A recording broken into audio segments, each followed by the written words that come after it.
There are things that happen at the Census Bureau other than census taking, but that is, the focus of our work right now, and we're heavily engaged in that. I want to talk about moving forward, especially after the census, and how do we build an official statistics infrastructure for our country going forward.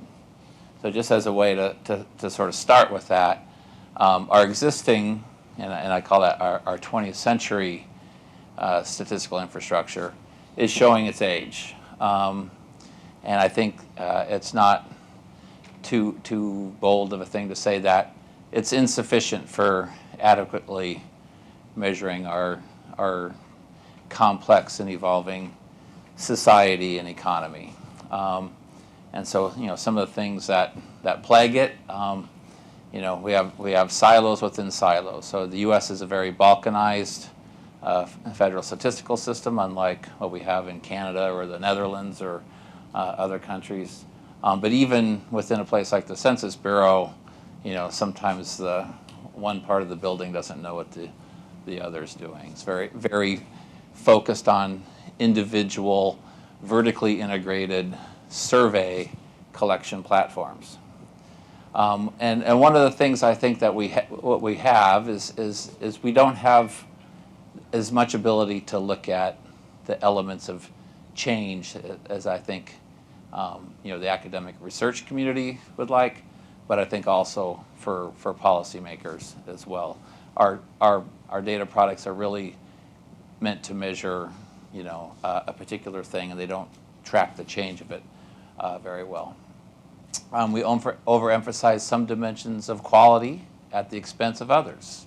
So the statistical system is very focused on accuracy, and I think we often emphasize accuracy over timeliness. And so if a decision maker needed the data a year ago and you gave them a perfect estimate today, well, I'm not sure that was high quality data.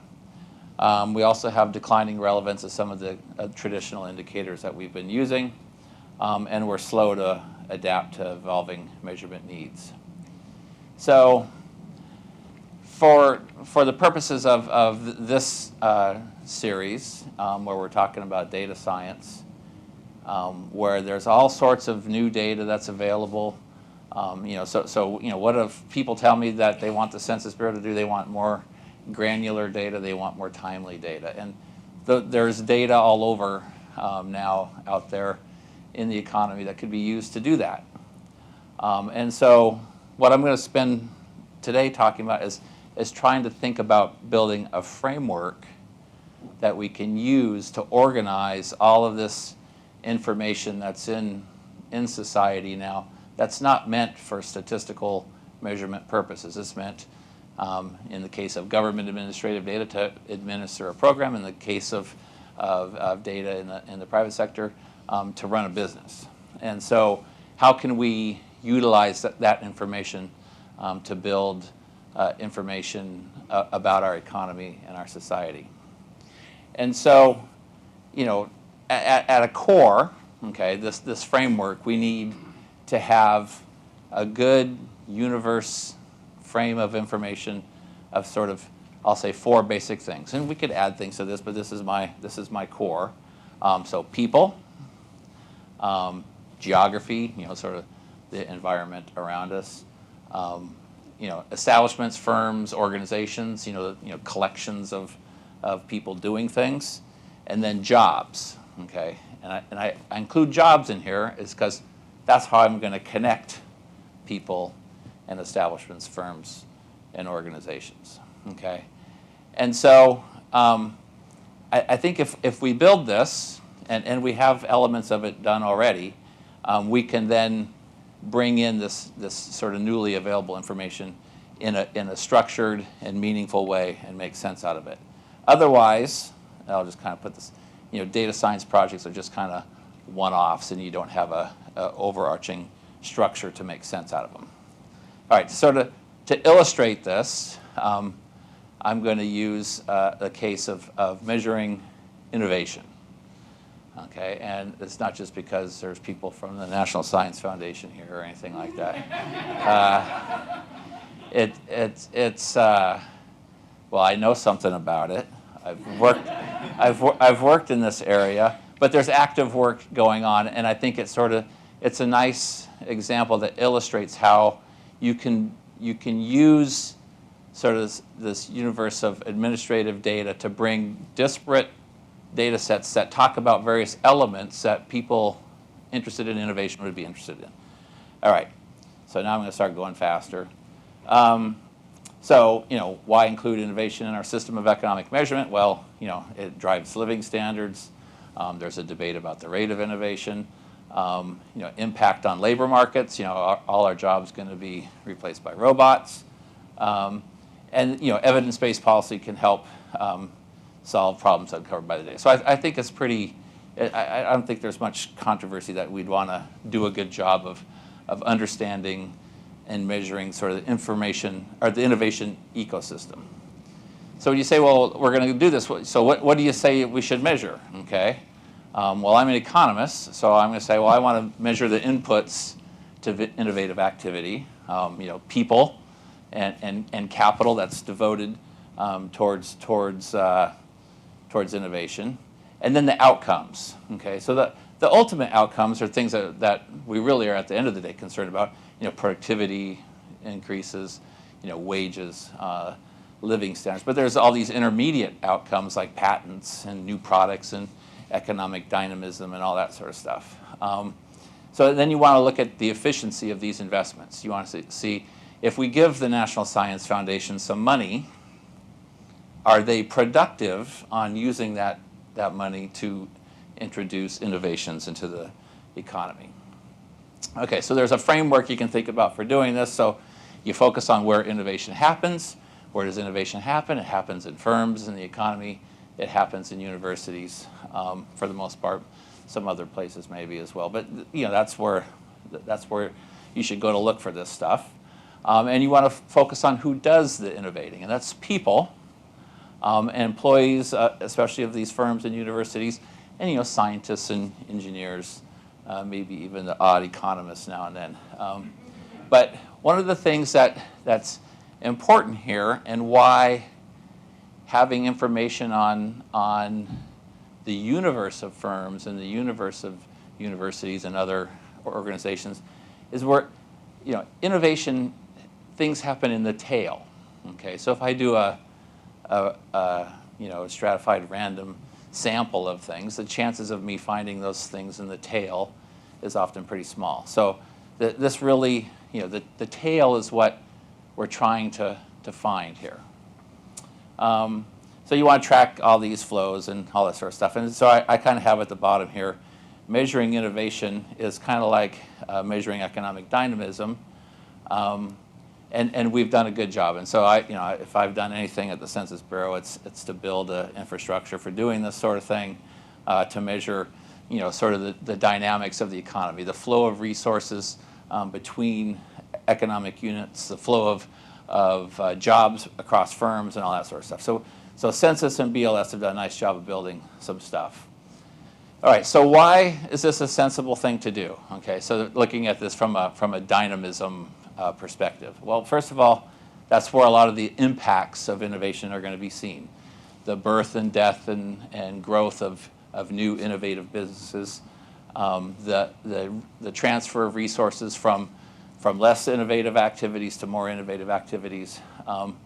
And with this universe coverage, like I said before, we can find these rare impacts. Universe coverage also makes the linkage, and that's what I'm about to show, the linkage of other data sources more productive. Okay, so I'll find things, and I'll be able to have sort of population controls, if you will. But also this stuff, all these things, these are based on administrative data. They're inexpensive, relatively inexpensive, and they don't put a lot of burden on the public. Okay, so just some basic facts. Economic dynamism in our country has been declining for a couple decades now. There's some thinking around what's causing that, but I don't think anyone's found the smoking gun solution. Lower rate of innovation is one of them, but these are endogenous activities. If there was a higher rate of innovation, we'd probably see a higher rate of dynamism.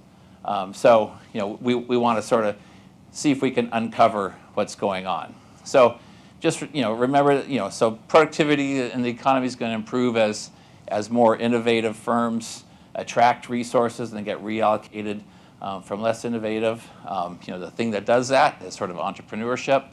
People starting new companies. So the 90s is a sort of prototypical period where we saw a huge rate of innovation, lots of economic dynamism, and increasing productivity and living standards. But there are frictions in the economy that can slow reallocation, and this is from the policy maker's perspective.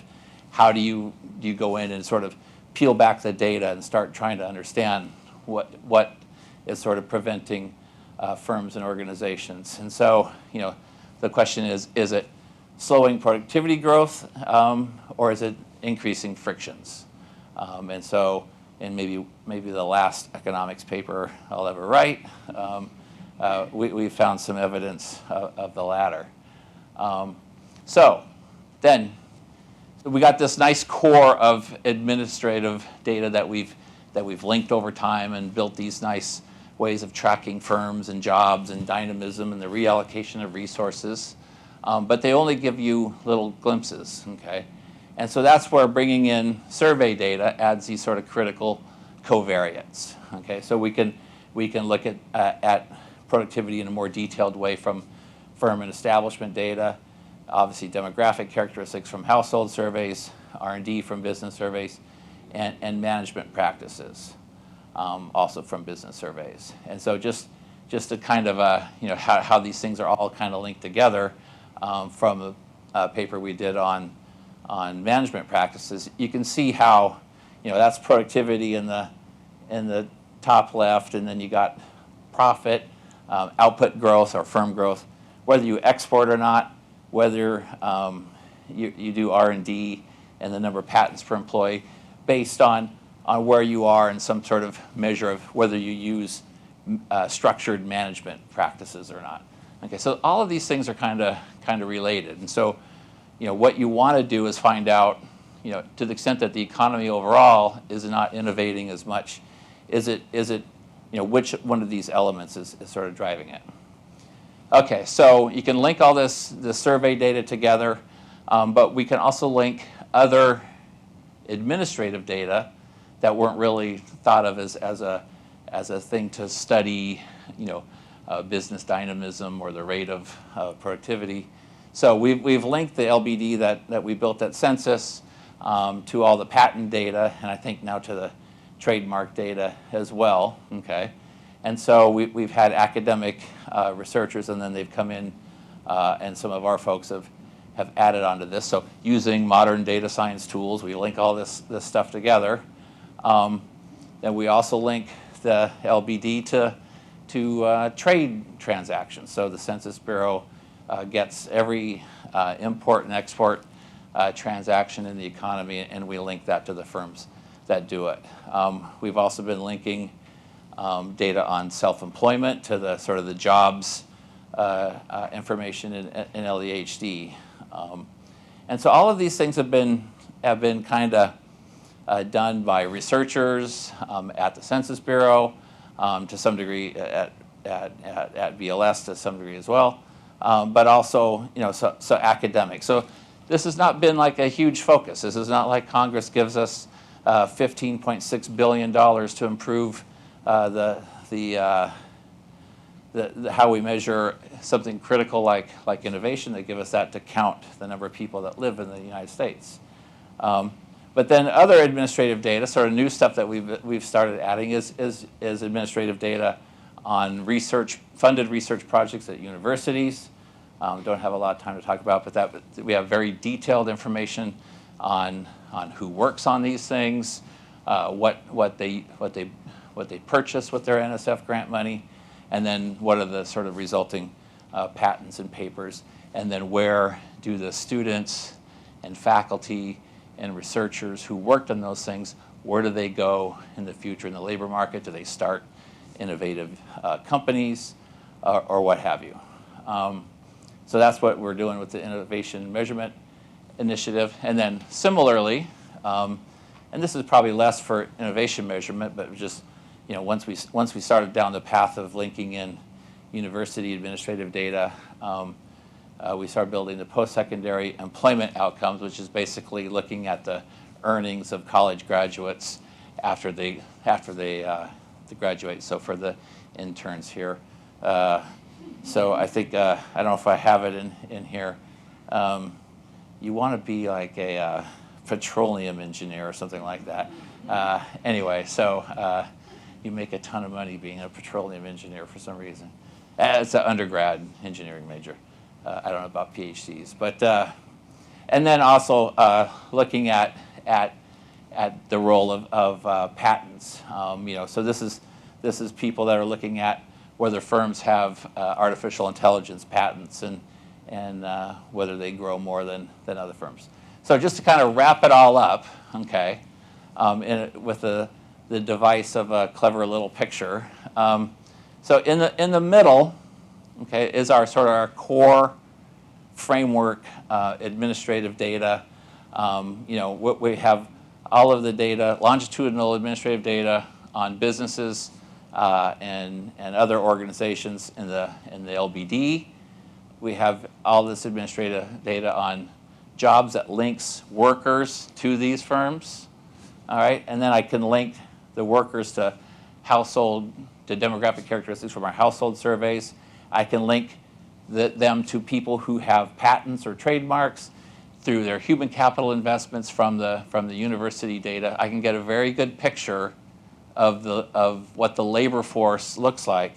I then know how that labor force is deployed in the business sector, and I can see how businesses that have different types of workers, if they perform better than others. And I can link all that to my R&D data, to my management practices, all that other stuff I can link in there and start to build a much more richer picture, but then that's anchored in this sort of core information. Whereas if I just have these standalone surveys, I have a very incomplete picture of things. So where do we go next? Like I said before, Congress likes to give the Census Bureau lots of money to count people, less so much to do maybe some more fundamental understanding of how our society works. So we got to work on that.